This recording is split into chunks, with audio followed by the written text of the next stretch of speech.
नमस्कार. आज आपण प्राध्यापक सुभाष जगताप यांच्या प्रार्थना आणि आपल्या सुप्त मनाबद्दलच्या काही शक्तिशाली कल्पना अगदी सोप्या भाषेत समजून घेणार आहोत. चला तर एका खूप सामान्य पण महत्त्वाच्या प्रश्नानं सुरुवात करूया. कधीकधी असं वाटतं ना की आपण मनापासून प्रार्थना करतो पण ती देवापर्यंत पोहोचतच नाही, तिला उत्तरच मिळत नाही. असं का होतं? बरं, आज आपण जे पाहणार आहोत ते नेमकं याच प्रश्नावर प्रकाश टाकतं. लेखकाच्या मते खरी समस्या प्रार्थनेत नाही, तर ती कशी केली जाते यात आहे. ते म्हणतात की अनेकदा लोक एखाद्या लहान मुलाप्रमाणे देवाकडे आंधळेपणाने काहीतरी मागत असतात. म्हणजे पद्धत चुकते. ठीक आहे, चला तर मग पहिल्या पद्धतीबद्दल बोलूया. ही पद्धत आपल्या वैयक्तिक इच्छा पूर्ण करण्यासाठी मनाच्या शक्तीचा वापर करण्यावर भर देते. बरं, यासाठी ना एक खास प्रक्रिया सांगितली आहे. सगळ्यात आधी एक शांत खाजगी जागा शोधायची. तिथे बसून मन एकदम शांत, मोकळं करायचं आणि फक्त जी गोष्ट हवी आहे तिच्यावरच पूर्ण लक्ष द्यायचं. मग डोळे बंद करून बरोबर 3 मिनिटं ती गोष्ट प्रत्यक्षात घडतीये असं डोळ्यासमोर चित्र उभं करायचं. आणि हो, सगळ्यात महत्त्वाची पायरी, या बदल्यात आपण काय देणार आहोत, काय त्याग करणार आहोत हे पक्कं ठरवायचं. पण इथे एक गंभीर इशारा सुद्धा आहे.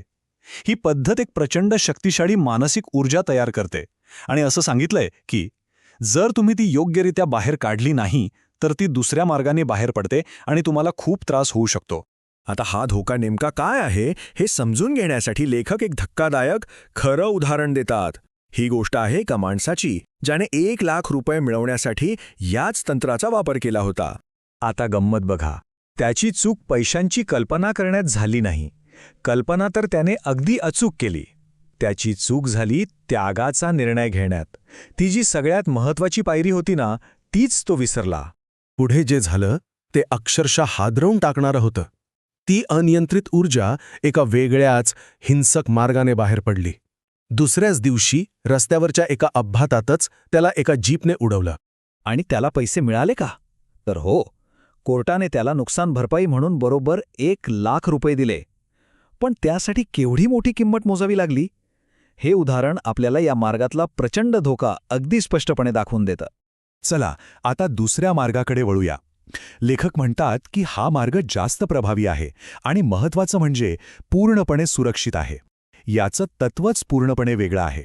आणि इथे या दोन्हीतला फरक अगदी स्पष्ट दिसतोय. एकीकडे आहे मानसिक निर्मितीची प्रार्थना, जी इच्छाशक्ती वापरते, स्वतःसाठी केली जाते आणि म्हणूनच त्यात धोका खूप जास्त असतो. तर दुसरीकडे आहे प्रेमळ प्रार्थना, जी प्रेमशक्ती वापरते, इतरांसाठी केली जाते आणि त्यात धोका शून्य, अजिबात नाही. याचा अर्थ असा की ही शक्ती आपल्या स्वतःच्या इच्छा पूर्ण करण्यासाठी नाही, तर आपल्या माणसांच्या, आपल्या प्रियजनांच्या भल्यासाठी जाणीवपूर्वक प्रेम आणि सकारात्मक ऊर्जा पाठवण्याबद्दल आहे.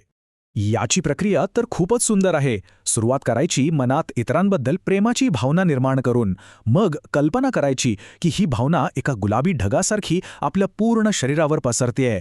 त्यानंतर ज्या व्यक्तीसाठी प्रार्थना करायची आहे तिचा चेहरा डोळ्यासमोर आणायचा. आता तो गुलाबी ढग त्या व्यक्तीभोवती एक संरक्षक कवच म्हणून पाठवायचा.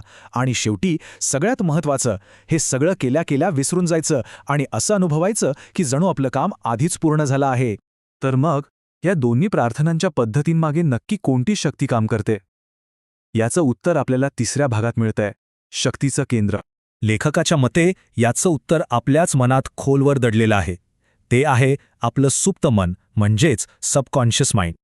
पण आपलं जे तार्किक मन आहे ना, आपलं लॉजिकल ब्रेन, ते नेहमी मध्ये येतं. ते आपल्याला सांगतं, अरे हे शक्य नाही. मग या अडथळ्याला कसं पार करायचं?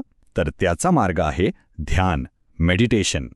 अगदी सोप्या भाषेत सांगायचं तर ध्यान म्हणजे एक अशी प्रक्रिया जी आपल्याला आपल्या सतत चालणाऱ्या विचारांच्या पलीकडे घेऊन जाते आणि त्या आतल्या शक्तीशी जोडते, जी आपल्या इच्छांना वास्तवात बदलू शकते. या सुप्त मनाला जागृत करण्याला कधीकधी कुंडलिनी जागरण असंही म्हणतात. ही एक प्रचंड शक्तिशाली जीवनशक्ती मानली जाते. असं म्हटलं जातं की एकदा का आपण आपल्या ह्या आतल्या आवाजाशी जोडलो गेलो तर आपलं आयुष्य आणि नशीब दोन्हीही पूर्णपणे बदलून जाऊ शकतं.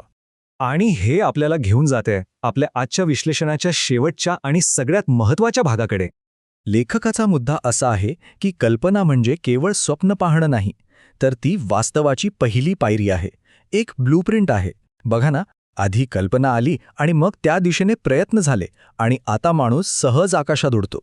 तर मग सगळ्यात महत्त्वाचा मुद्दा हाच आहे की आपलं आंतरिक जग म्हणजे आपली कल्पनाशक्ती हेच बाह्य जगात आपण ज्या काही गोष्टी निर्माण करतो त्या सगळ्याचं मूळ आहे. आजचं हे विश्लेषण आपल्याला एका खूप शक्तिशाली विचारासोबत सोडून जातंय.